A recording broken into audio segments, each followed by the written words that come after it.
Welcome back to another episode of Put It on the List. So excited to be here today. We got a great show. Tons of nerd news, breaking down a fan theory. Man, I'm excited for that. We got some trailers and we added some more cool stuff to add to the list. We end it with a very special double feature. Two nerds, one pot. Let's go.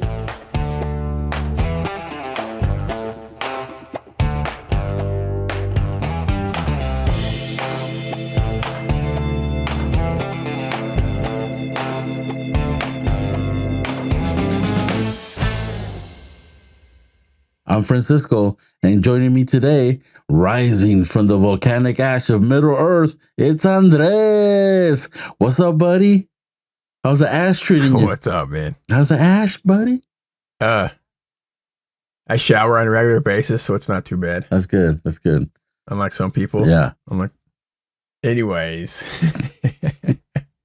I'm excited to talk about that show, but that's not for a little while. Yeah.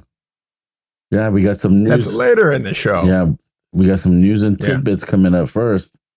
We got a lot. Yeah. We got a lot. So let's just get it started. We do have a lot. So here we go. First up, we got Harrison Ford is being courted by Marvel for Thunderbolts? Question mark? Yeah. Yeah. The rumor is that he's going to replace damn it, what's his name? William Hurt, who just passed away not too long ago as General Ross. And he's kind of like an antagonist in the Marvel world. Is like always just fucking with the superhero folks, and he's like the top end general doing this. And then in some versions of Marvel, he becomes like I think at the Red Hulk, and there's other ones where he's like different villainous type characters. So he's an interesting character. And they're talking about getting Harrison Ford to do it, and I was like, holy shit, that would be wild to see Harrison Ford, Dr. Jones himself, as the in a Marvel universe. I'm all for it. Who gives a shit? Yeah, it'd be kind of weird because he's kind of old. I'm already like, about the Indiana Jones movie. So to see him in another action type thing, I don't know. Every time somebody old that I love that does something new, I just go back to The Irishman, and I'm like, oh my god, please don't do that no more. I don't know if I'm like, god damn, Yeah, don't hurt your legacy, bro. Yeah, I have PTSD from that shit. So I don't know. Yeah, it's pretty bad. The Irishman. Yeah. But yeah, but his role is like a non-physical role. If he just sits there at a uniform and goes, "Those damn superheroes," like I think he'd be good at that. Other than that, I guess he'd be good at that, but I'm just concerned that he's gonna start shaking like this in control over you. Like, oh man, does he have something? No, I don't want to see it. I don't want to see it. I don't want to see the old man shake. Man, that'd be sure. Yeah, damn. All right, but yeah, I don't know if it's true. We'll see what happens. I'm all for Harrison Ford doing his thing and getting paid. So whatever he needs to do, he should do it. Yeah, whatever's better for him. So we'll see. See what happens. All right, what's on the next one? The next story, man, they released like a little featurette type thing behind the scenes of Guillermo del Toro's upcoming Pinocchio stop motion animation feature. Yeah, it's on Netflix. Yeah, this shit looks dope to me. I saw it. The design is really cool. Yeah. The cool thing is they a lot of the artists who did it, like the puppeteer makers and the set designers and set construction folks, was happened in Mexico. And that's like, I think, a first for a major stop motion feature. So that's kind of cool. So it's going to have some flair to it. And I think it's going to be interesting. And it's Guillermo del Toro doing like a very non-traditional take on Pinocchio, which I think at this point with that last Tom Hanks one that just came out, this might be like a warm welcome to the Pinocchio story. Do you think that Disney and Zemeckis rushed it to beat Guillermo del Toro out the gate? Because I've known about the Guillermo del Toro one for at least a year or two that he's going to be working on it. Yeah. And this Zemeckis one just came out of nowhere to me. I don't know if you had heard that they were working on it. You might have had some friends in it. I was not I was not aware that Pinocchio was even being made. Like that was completely off any radar. And to tell you the truth, some mecha stuff's pretty much been off my radar just because I mean he was one of the best directors in the 80s and 90s, the best director. And then he discovered computer animation and visual effects, and it just kind of went downhill, unfortunately. Yeah. So yeah, I don't know, but yeah, I'm looking forward to watching the Guillermo del Toro Pinocchio. I think if anything, it's going to be visually a feast for your eyeballs. Yeah, yeah. And I love that he does a lot of his own designs for everything. Like if yeah, he's an artist. Yeah, if you've ever, I know we have watched a lot of those special features on DVDs and Blu-rays. He always puts a ton of them because he always has like sketchbooks and this inspired this and this inspired that and so I'm looking forward to see his take. Yeah, he's famous for like always having a sketchbook with him. It's like whenever he goes anywhere. He even says like when I'm taking a taxi between meetings, I'll sit there in my sketchbook and just be drawing up ideas for this or that. Or I want to say they've been published here and there, but yeah, he's a really good artist and he just does like crazy shit. So there you go, man. I think this is gonna be cool. Yeah, I'm looking forward to it. Yeah, me too. All right, what's next? Next, we got Grace returns for the next Ghostbusters sequel. Yeah, that's McKenna Grace. Yeah. She played the youngest in the last Ghostbusters Afterlife. Mm-hmm. Did you watch that, man? Have you watched it yet? No, I have not. You're a fucking asshole. You're an asshole. Anyways, with Halloween coming up, maybe it's a good excuse for you to check it out. I loved it. I thought it was like so much better than it was going to be. I don't know what else to say. And she's a hell of an actress. She was in so many things. So it's kind of cool that they brought her back on. And they said that the Ghostbusters Afterlife sequel is now going to take place in New York. So that's going to be pretty. They're bringing it home. So we'll see what happens there. I think that'll be fun. Yeah. Yeah, this is a blind spot for me. So, I don't know. Zenaida did ask me to watch the original Ghostbuster because she's like, "Who are you going to call, Dad?" And I'm like, "Oh, snap. Oh, damn." Do you think she's too young to watch? I remember watching Ghostbusters as a kid in theaters, man. One of my cousins, like literally like maybe 20 minutes in, just like ducked and hid underneath the seat for the rest of the movie. Like they were not okay. I don't know if her attention span is going to be like, because there's some slow, like not kid parts at all, in the movie. And so I don't know if she's going to be like, "Okay, I'm watching this," because it don't really work like that. She'll start jumping or like trying to play with me or something and be like, "Watch the movie." But yeah, I mean, she'll get a feel for it, I think. Because I think she'll super dig the Marshmallow Man at the end, at least. Yeah. It's so funny that we were talking about it on this when I dropped off for school today. She was talking about Ghostbusters for some reason. And she's like, "Oh, I can be the marshmallow guy." I'm like, she knows a lot of details from this movie. She hasn't even watched it. Yeah. But wow. But I was like, wouldn't you rather be a How's that for cultural relevance? Yeah. Oh. She's 6. I'm like, wouldn't you rather be a Ghostbuster? One of the good guys? She's like, "Yeah, I'll be a good guy." Dude, after she was trying to be like an evil ladybug, now she wants to be the Marshmallow Man. Yeah. Dude, if she could, she'd dress up every day. Every day she'd be like somebody different. She loves to play dress up. Dude, I feel that. Yeah. I should dress up as a predator today, but I didn't. Yeah.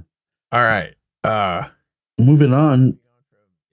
We got David O. Russell on Paramount set a FIFA show movie, a product. David O. Russell has a movie that just came out, Amsterdam. Yeah. And with a crazy cast. Getting terrible reviews, but that's okay. We still love him. Oh, is it? I didn't even see the reviews. I think so, yeah. Okay. But anyway, so David O. Russell, I'm a fan. I enjoy a lot of his movies and stuff like that. So I'm curious to see what this FIFA project is, because I'm a major soccer head. Me gusta fútbol.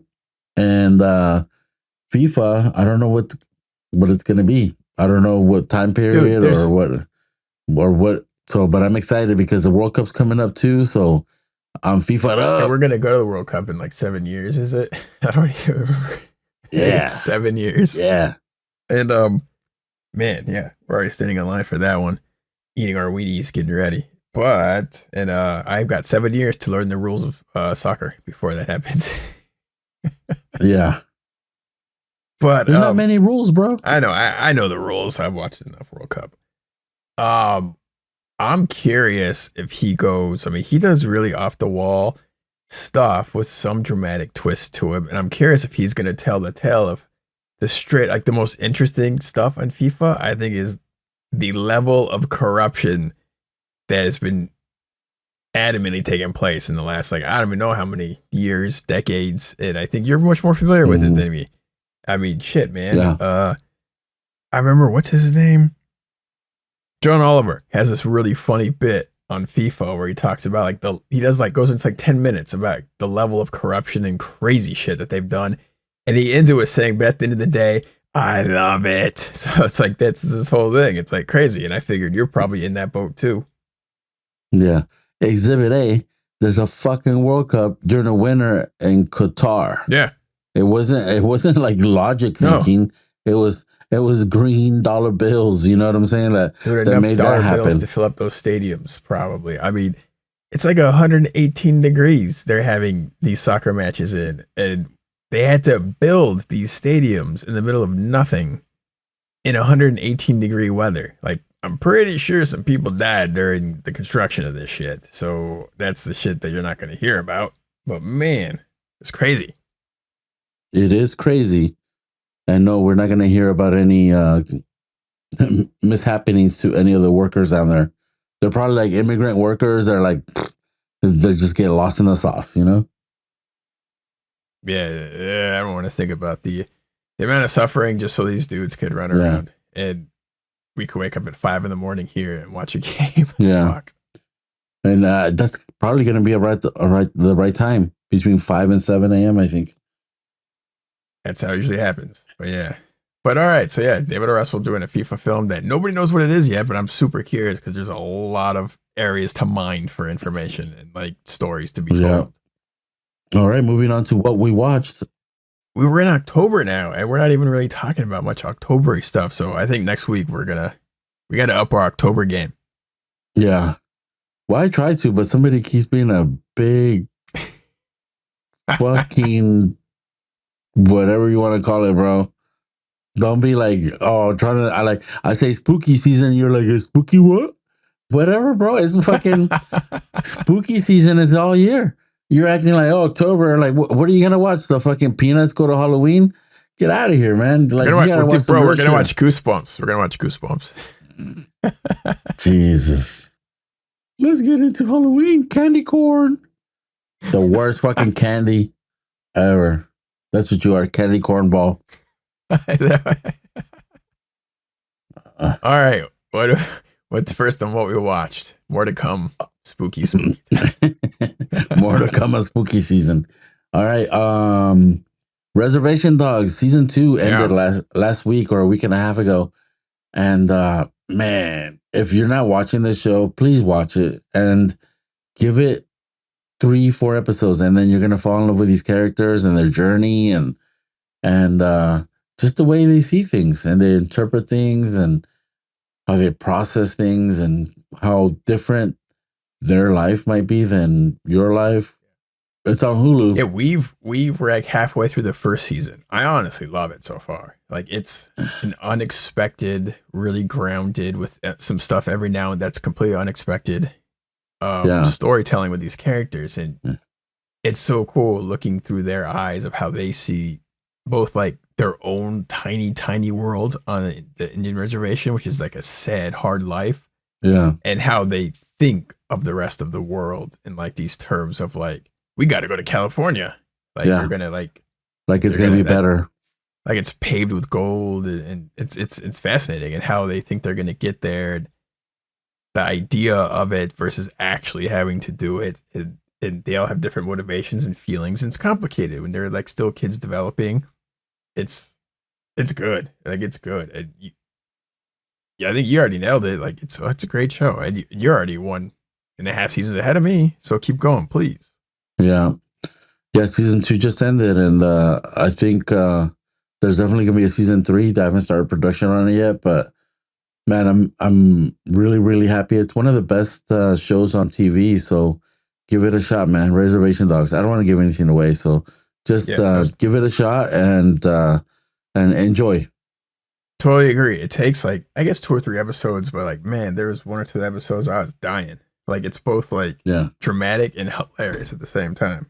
Like it's yeah. good. It's good. And the casting, all the characters, and oh, it's great. Yeah, definitely check out Reservation Dogs on Hulu. Hopefully, I'll catch up to you in the next couple weeks. Sounds good. All right, moving on to House of Dragons, episode 7. Hey, I know that you're not all the way caught up and you are on the fence and stuff. I have a couple takes. All right. So first, Are we gonna get into spoilers here? I don't think so. I mean Okay. the time jump or whatever. But so yeah, so there was a time jump from episode 6 and episode 7 is a continuation. Um, but man, there's a lot of things that are happening. A lot of things are happening, and I like it. And I'm like, oh shit, every scene. And I'm excited for it. And so here's one of my hot takes. My hot take is that going into the next show that we talk about is the Rings of Power. Man, they fucked up by releasing them together because now they're always going to be tied together and they're always going to be compared. And I wish that there wasn't. They weren't compared now because there's for me there's weeks that House of the Dragon is better than Return of the King. I mean, the Rings of Power.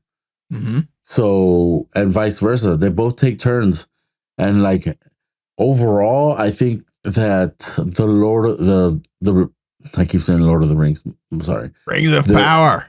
Rings of Power is production wise better, but as far as like things happening, I feel like there's more things happening in the House of Dragon. You just have to pay attention and What not the get fuck are you talking about? not be bogged down by your fucking pretentious bullshit that you go to on every week. There's so many things. There's so many things happening. Like What the fuck are you talking about? like They've last gone week, and they've gone last entire hour-long episodes. Ain't shit happened. They're like, oh hey, here's a little incest we'll sprinkle in just to get people talking. Other than that, story-wise, we're like big fucking zero. well, because you're daydreaming about Paddington, bro. I can't help you with that. I can't help you. Fucking got little jumping bears in your head. But I will say that some weeks it's slow, but so is Lord of the Rings, bro. Like I've fallen asleep to Lord of the Rings like 3 times because it's just fucking slow. But Rings of Power. Rings of Power, the Rings of Power is a slow. It's sometimes, but so yeah, it just goes back and forth. So, but right now I'm liking the House of Dragon more, especially since the time jump, and that's my little take. Okay, here's my take. They had fucking 5 or 6 hours to make to tell any kind of a story, and they mostly failed in my mind. And I'm still like 1.5 episodes behind where it's currently at because I just can't push the play button because I'm like, oh my god, this shit is like so fucking slow and such a fucking slog, and it's like I can go watch anything other than this. So I know everyone's saying I've heard multiple people like that's getting way better. You should definitely check it out now. This is best. It's coming back to like what it took fucking how many half a season to like. That's the exact same amount of time that the first Game of Thrones took.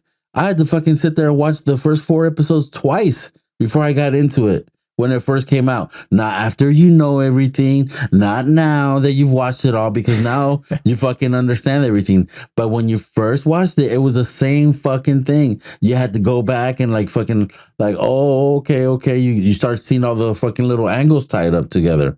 But not when you first watched it. So yeah, go munch on that. That's fine, bro. I get what you're saying. I get what you're saying, but man, I just think like they had years to figure this shit out, and this is what we got. So I'm like, eh. But anyways, we'll talk about Rings of Power in a few minutes. But well, I'm good. I'm good now. Fine, I'll fucking watch it, and we'll keep going. All right, let's get into Rings of Power, shithead. And Rings of Power. Yeah, Rings of Power. Yeah, this episode was good. I'll just start right now. We gotta talk about this shit in spoilers. So, spoilers if you haven't watched Rings of Power. It's nothing huge, but all right, just so you know, I want to get specific. Fire away. Well, you fire away. You want to get specific? Episode 6 and 7, dude. 6 was like the most violent. It was like almost more violent than the previous, like the Lord of the Rings films. I was like, Jesus, they're like heads getting chopped off and orc blood being drained all over the place. And I loved the pacing of it. Like, it was so cool. Like, it just went straight into this battle. Then it turned into another battle, then another battle. And you think everything's cool. And then, holy shit, they get fucked. They just like, oh my God. And it was crazy. And then at the starts, episode 7, just desolation and just you're just screwed. And it was crazy after being in like a couple of those massive fires in California, that atmosphere, like, holy shit, that felt like just like the fucking fires. I was like, God damn it, fuck that shit. And everything covered in ash. It was like they were not messing around. Like, the production value of the show is so good. It's a gorgeous show. So I was like, we were so impressed. And then I got to give a shout out at this point. I didn't catch it originally, but Christina was like, they just made Mordor. And I was like, shut up. It can't have been. And then immediately at the very end, I think the last episode, or was it I don't remember. At some point, it had like the title, like the Southlands, and then it just faded away into like whatever. Then it came up, said Mordor. I was like, oh shit. Like, that was awesome. Like, I didn't see it coming. I had no idea. Yeah. And I got a, theory about the tall guy. Is he Sauron? Is he going to be Sauron? I don't know. Is he the evil because he came from fire and stuff? So that's like, oh man, maybe that's the witches or the people that are trying to find him and trying to kill him before he becomes Sauron, the wizards? I would like to know that. Because, I mean, that's just theory. I don't know. I didn't read the book, so I'm not sure. But he also created the first life. 20 minutes. But he created some life, though, and he gave him like an abundance of life and greenery. So I'm like, I have no idea. Yeah, we'll see. Yeah, the first 20 minutes of this episode, till we find out, we're still in spoiler, right? Spoiler area? Yeah, so we find out the queen is blind. The first 20 minutes or whatever was great. It was good. It was the way it looked beautiful. The lighting, the color palette, man, everything worked. The way it began with like Galadriel with ash, covered in ash and stuff. Man, I loved it. I loved all that part. I feel like they're playing into like a little bit like, oh, he's coming back, Isildur, but like, why? I don't know why they put him through that. Yeah, that's true. Everyone knows he's gonna be fine. Like, why do that whole thing? But I guess you do get to see like his dad and what he's going through and how he like now hates everybody. So maybe it's not so much for him, but it's for all the people around him and how they react. And then he turns around and he's like crying, and the blind queen is like, Captain, and he's facing the other way like like that. And I'm like, bro, you're hamming it up right now. Relax. But I thought that was fucking funny. But yeah, I liked the episode. The previous episode, I think what I liked the most about the previous episode in the beginning, before like all the blood and guts, because I kind of have a hot take about the fighting. They made the fighting a little too like, oh, let's slow motion cut somebody. I'm like, we don't need that shit. Like, are we still doing the 90s shit where we do John Woo shit? Like, we slow it down and like get the right angle. But I like the beginning of the show where like they're out thinking them, like they abandon the castle or whatever, and they leave them there, and they bring down the tower and all that. I love that part, and then the whole cat and mouse thing. Yeah, and then they do a setup.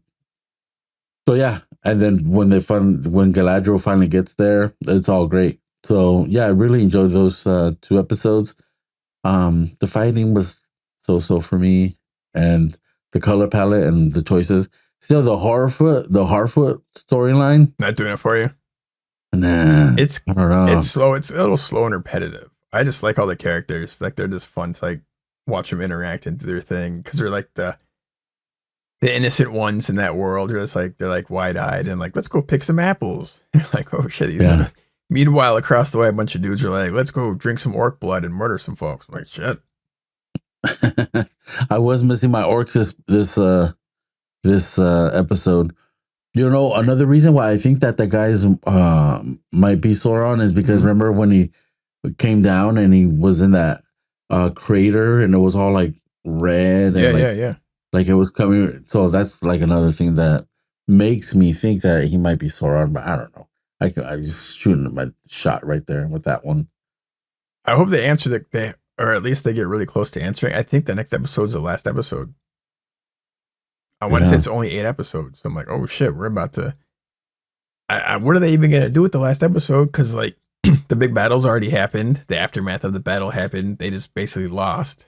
It's like, what are they gonna? I guess they'll just build up what they want to do with season 2 for the next episode. Like some people will show up. The king will kind of like step up a little bit. I don't know. Really curious. Yeah. And before we move on, man, I gotta say, I'm still like I love all the Durin and Elrond and the dwarves and the elf stuff. I love that storyline. Like that is working so good, man. Everything, the actors, the writing, the setting, all the characters, you know, even like everybody involved. Durin's wife, like Christina loves his wife. Yeah, like it's so good. Yeah, she's a fireball, man. Yeah. That storyline is working so perfect, dude. And it's like you're waiting for the betrayal and you're waiting for whatever's gonna happen, and like the dad's pissed now, and it's kind of sad. But it's got me. It's got me. You know what I'm saying? It's got all my attention. Not just it had all of that. I was super in. I think that's one of the most fascinating things. And then at the very end, where that he throws the leaf in, and then it floats down. You're like, okay, this is cool. Then all of a sudden, it like catches it, and also, I was like, holy shit, that was the shit, and it looked so good. That's episode 8 right there, dude. That would be.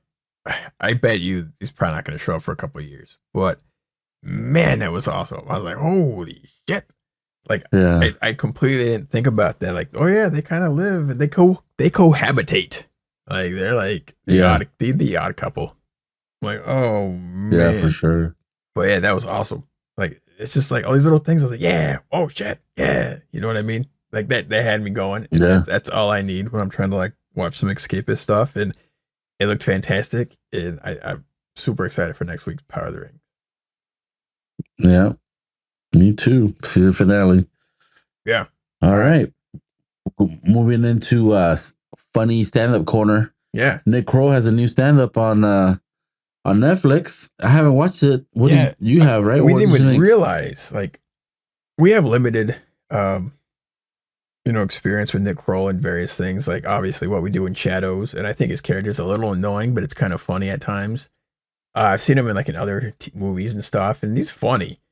But this stand-up, he got to kind of just do whatever he wanted, and I gotta tell you, we were dying for like an hour straight. Like it's unexpected. Like he's a way better actor than I've seen him be in all the other shows and TV shows and movies and whatnot. And he just is a great storyteller, and he just brings you in, and he's just so damn likable.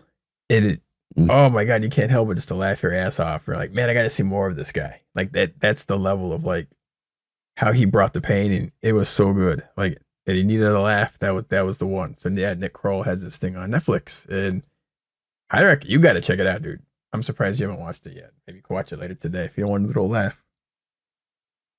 Yeah, looks fun. I like Nick Kroll, even though he was an asshole in the league, but yeah, looking forward to it. Yeah, definitely check it out. It's just I got new respect for that dude after watching him on this show. So if other folks are looking for something different and were turned off by him in the past, like check it out, give it a shot. It's worth. It's on Netflix. All right, man. This is going to be the interesting one. Yeah, here we go. We got a little fan theory for everybody out there. As you know, Andres finally watched Top Gun Maverick, and I let him know that there's a fan theory floating out there that spoiler everybody, right? We're gonna spoil. Yeah.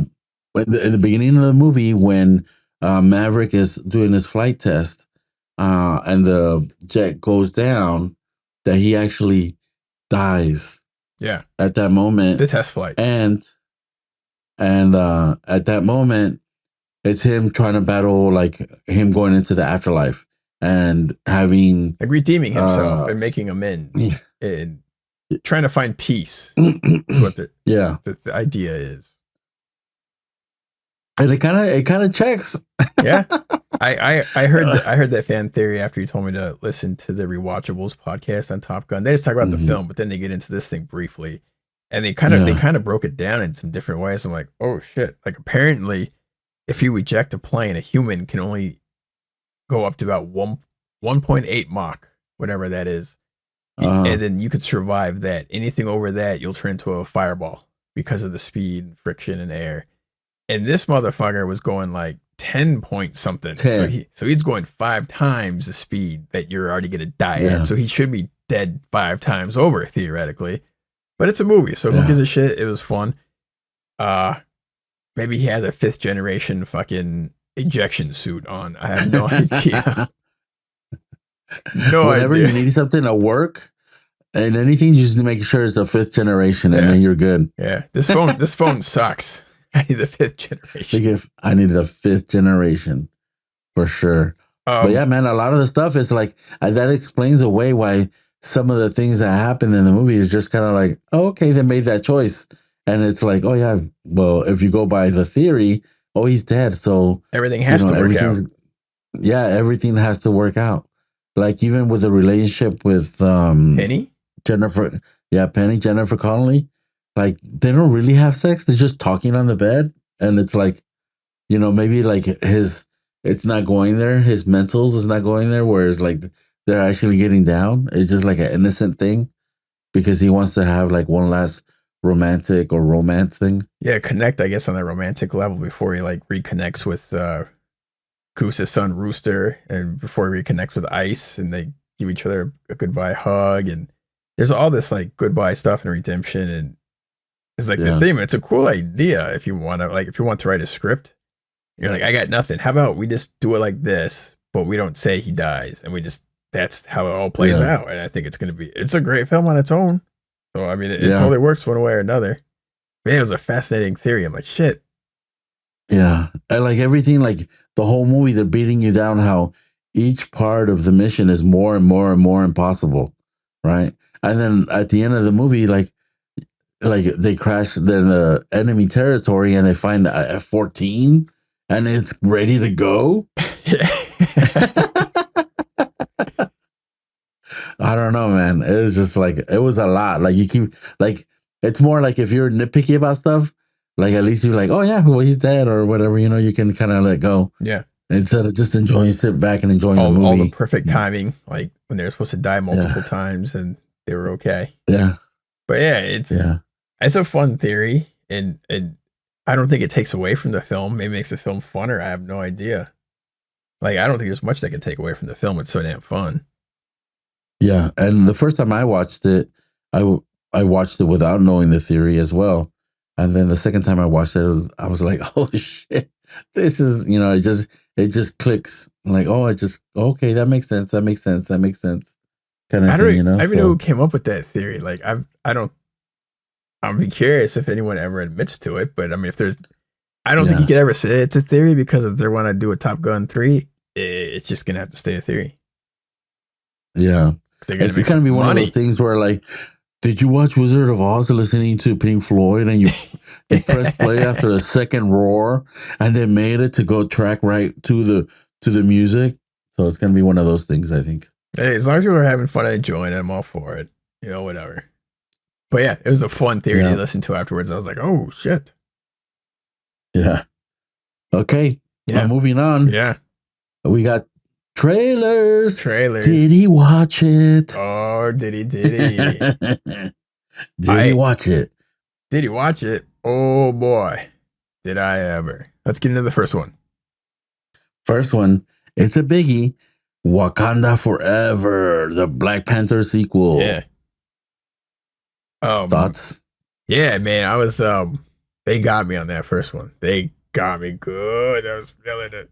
And told myself they're not gonna get me in the second one. And they didn't. So that's good. Um it looks cool. I like the first trailer better, but I mean that just has the initial shock of like, holy shit. It's like, whoa. Like the weight of the first trailer was crazy. But this one's looking interesting. It opens up a little bit more Namor. I'm a little curious, like, is he really the villain in this one? Or is he just like a character there? They're just gonna get some wires crossed and they're gonna end up being buddies at the end. But they did the one thing they did show, something they did not show in the first trailer, is a some type of a Black Panther showing up at the very end, which clearly everyone knew was going to have to happen anyways. So, what are your thoughts? Yeah, there was a few revelations. Correct, there was that the money shot with somebody wearing a Black Panther costume, Namor flying. Yeah. Well, what? Got them little wings working extra hard. He's Mexican. He's Aztec. He's Mexican. We're in. The brown people are in the MCU. Woo! We're in the MCU, baby. We're MCUs. The black and the brown together, bro. We're in there. All right. And so I'm excited about that. And then we got Ironheart. Is it weird that they're putting like the brown people fighting the other brown people? I'm like, I hope at the end they're getting together to fight like the non-brown people. I think they're just, like, we're both the same, but we just gotta they're like, oh, that's my yard. Okay, that's my, you good. They're just gonna dap it up at the end of the movie and it's gonna be all good. That's what I think. I think so too. And there's a little miscommunication in the beginning of the movie. And they're like, hey, man, you took my tortillas. And here, I got you some fried chicken or whatever. You know what I'm saying? Oh, we're going all there together. Oh, damn. Yeah, we're doing a cookout. We're doing a cookout. So yeah, I'm excited, dude. And so Ironheart, Namor flying, wearing an Aztec headdress, fucking crazy, and a new person in a Black Panther costume. Yeah, man, there was a lot going on in the trailer. I'm excited for it. I was already excited, but now I'm woo. Yeah, I think it's gonna be fun. Up there. I think it's gonna be fun.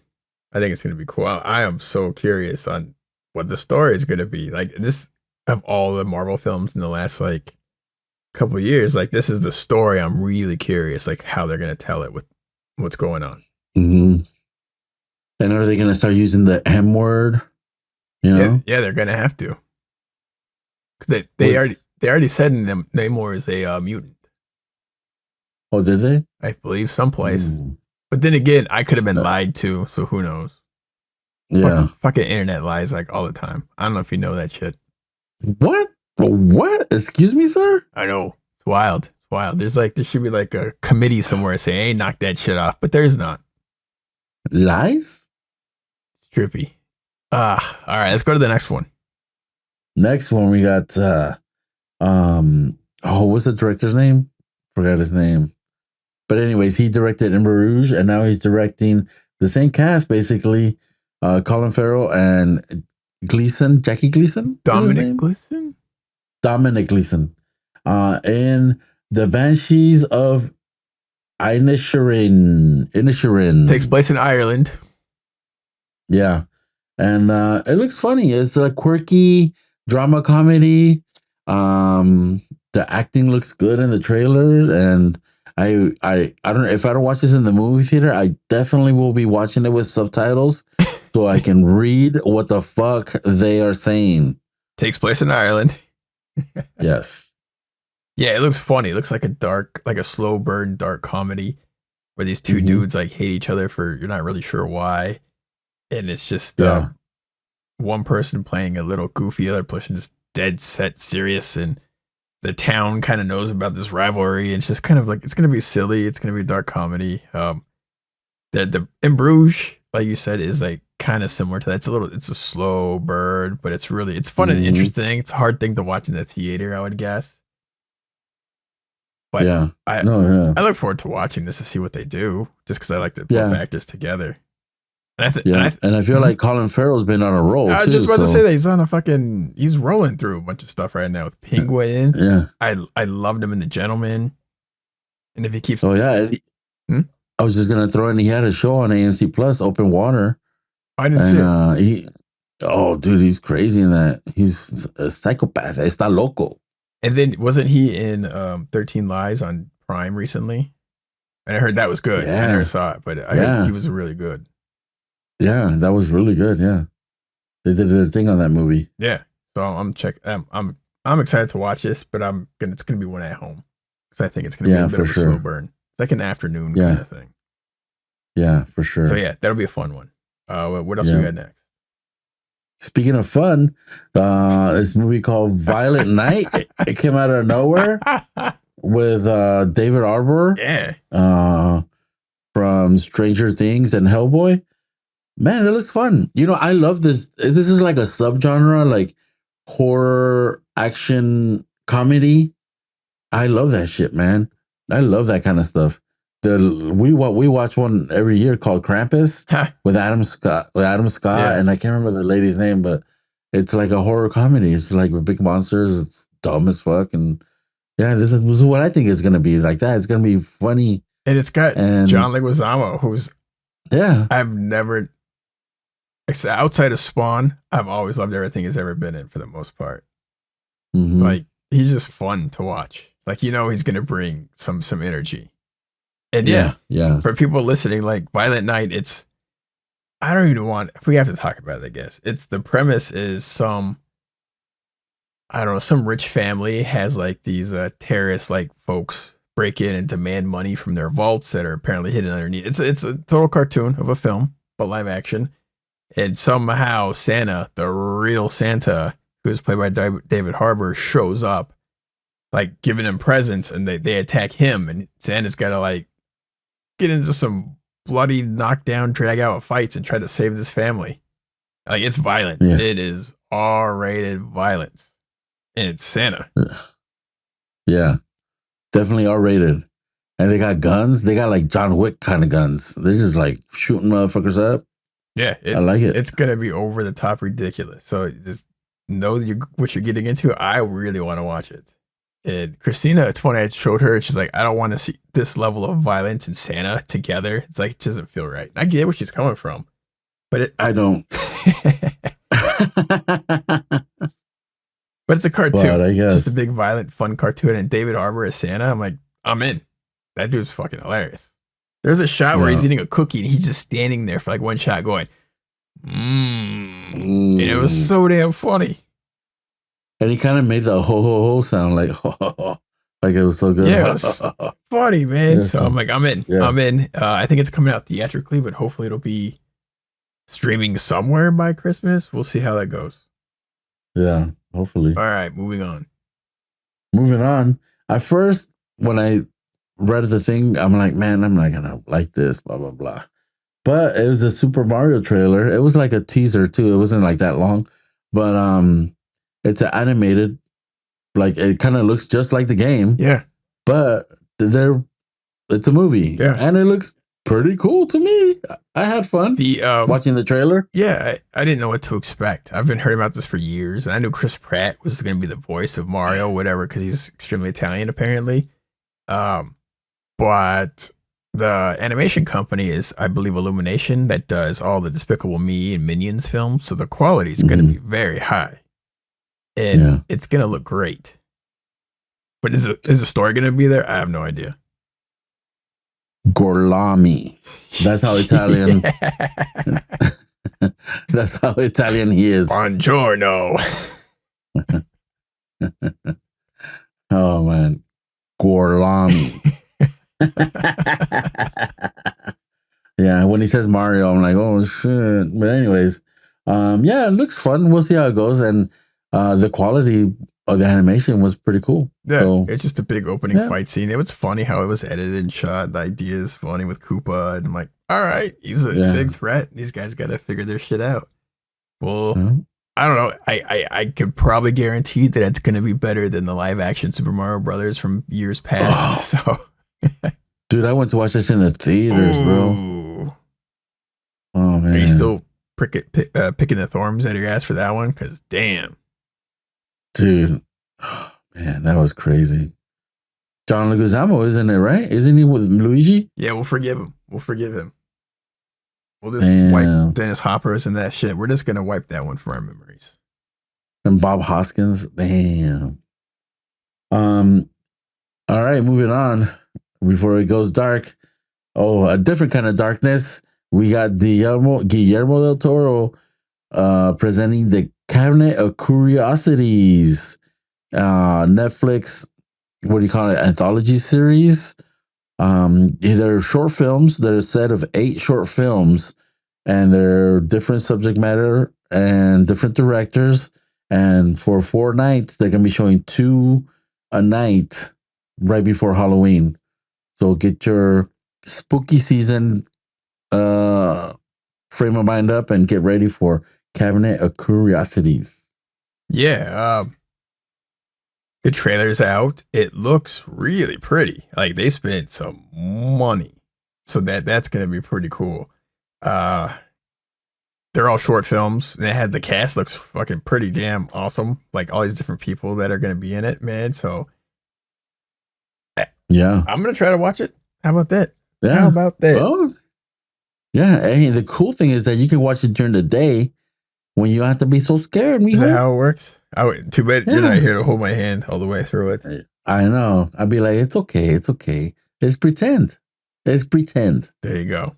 But yeah, it looks cool. And Del Toro, as we were talking about earlier, that dude's got a crazy imagination. I'm curious if the ideas are his and someone else wrote them or he wrote them.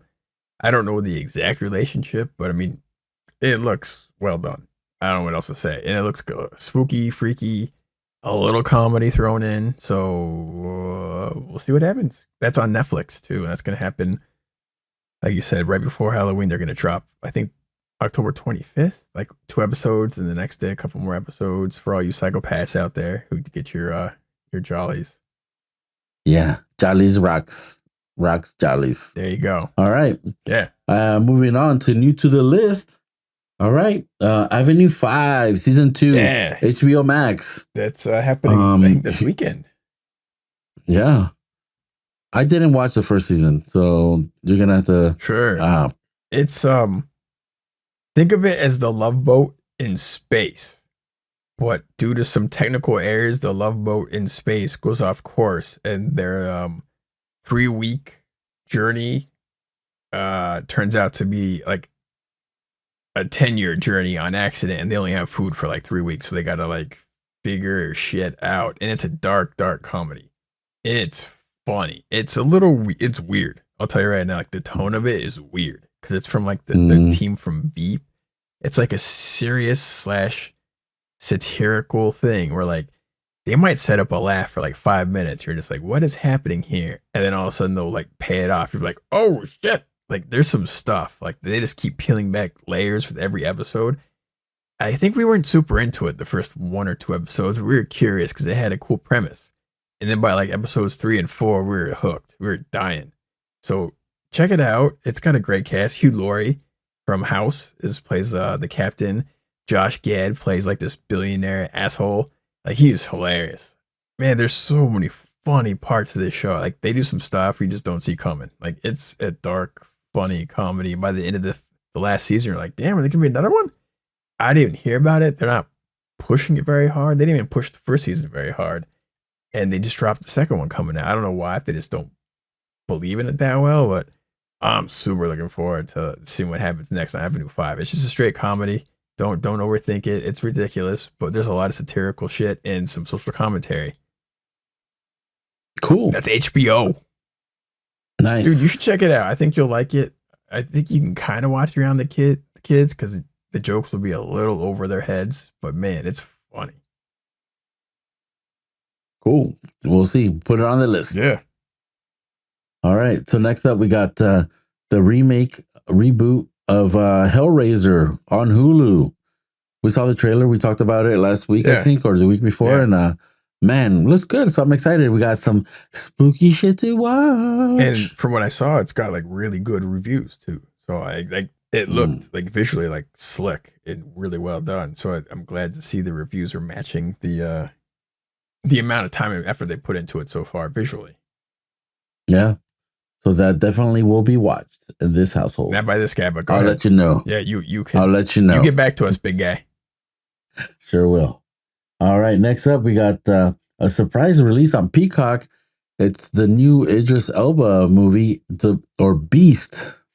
It's set there on a safari vacation. Him and his daughters or family, and they get stuck out there with some lions.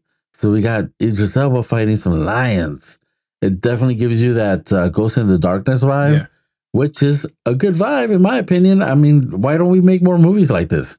Man versus Wild. Come on, we got it. So I'm looking forward to it. Beast on Peacock. Idris Elba, get it. Yeah, it looks fun. We saw the trailer a couple months ago and we talked about it. Now that it's out, yeah, I don't know. It'll be high on our list, but definitely I'm curiosity. Especially if you watch it, let me know. I'll check it out. Yeah. I will definitely let you know, sir. All right. Moving on. Netflix has a new documentary, guys. The Redeem Team. It's based on the Olympic team that was sent to the Olympics. I don't know what year it was, to try to recapture a gold medal after they lost the previous Olympics. So it's got Kobe Bryant and LeBron James, Carmelo Anthony, Dwayne Wade, all these legends on the team trying to recapture that dream team mentality. And it looks really cool. It has a bunch of cool footage. So if you like the NBA or anything to do with basketball, I'm sure you'll love it. And if you don't, give it a shot. It looks really well done. Basketball documentary. I mean, I watched the Malice in the Palace, so maybe I should watch this one too. Yeah, bro, you should. It's gonna be good. Yeah, that sounds cool. I mean, if it's not like a 10-part series, if it's like an hour or two, I can hang. It's not The Last Dance, but The Last Dance was amazing. I gotta tell you that. I watched half of it, but yeah, it was really good. Really good. Yeah, people still meme that shit. Oh yeah, it's so funny. Yeah, it's like I got some crazy memes off of that. But yeah, so the Redeem Team on Netflix. It just came out today. All right, moving on to our double feature. We're going with uplifting film or show. Yeah, something that maybe like you're feeling a little down and you want to get a little pick me up, or like something that you watch and at the end of the thing you feel what do you got, man? You want me to go first? You go first. I'll go. Go for it. Yeah, sometimes weeks are tough and things happen unexpectedly, so you just kind of feel down, and it just sometimes you could sit there and stare at the wall and dwell, or you could try to just do something to try to like shift your mood, just get into a better place. And this thing happened that I was looking at. I went to HULU and I typed in comedy, I think. I was just like, I don't know. I just want to watch something funny right now. And it had some choices pop up. And one of them, I was like, oh shit. And it reminded me because like 2006-ish, a long time ago, when I first moved to LA, what was it? I moved to LA, didn't really know anybody. I just went through like a breakup. So it's like the loneliest place to be during that time is a city of like 5 million people. And you're like, oh shit, it was weird. But then one day after work, I got home, turned on the TV for some reason. Family Guy was on. And it was this opening scene. And it was parodying Naked Gun, the first Naked Gun film. And I went from like, being like Mr. like, to like laughing my ass off at this opening sequence. And for some reason, it just like reset my brain into like a happier place. And I think in that opening 5 minutes, it just felt like everything's going to be okay. It was like the weirdest thing. And then, so going back to like when I was searching on Hulu earlier this week, I saw Comedy and Family Guy popped up. And I was like, oh shit. So I just randomly threw on a bunch of Family Guy episodes and I was just laughing my ass off. That's like, that show is hilarious. Like, it's so well done. When it's on, it's on.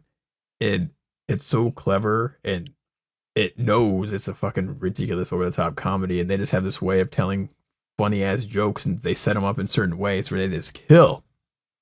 And all those little things. It always just makes me laugh. And like when your brain needs a little like pick you up to a different place, Family Guy just works for me, man. I can't explain it. It's just like the ridiculousness of it. Just and the fact that it's like an animated show maybe also makes it even more hilarious because they can just do some ridiculous shit. That shit just cracks me up. So my pick, which is not a film, it's just the Family Guy show, just cracks me up, and that's kind of like a good pick me up where I just need to like, just, take the edge off of things. I think that's my pick is Family Guy. How about you? What you got? For me, I got a movie. I have a film. But when you were describing that, um, it made me feel like the kind of relationship that I have with Bob's Burgers. Okay.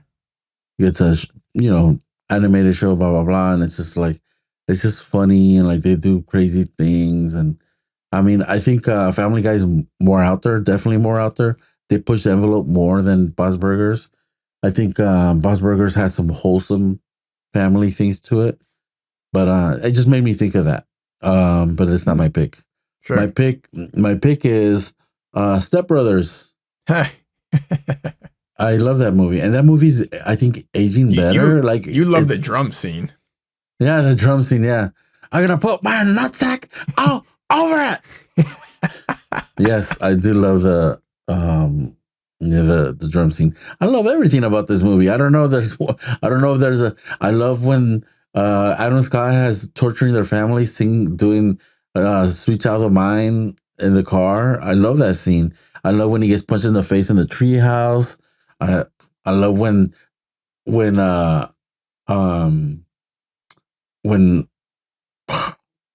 Dale and what's the other guy's name? The character's name? It's escaping me. Okay. Well, anyways, when Will Ferrell, we'll call him Chip. Yeah, Will Ferrell and John C. Reilly become friends. Did we just become best friends? Yeah. Yes.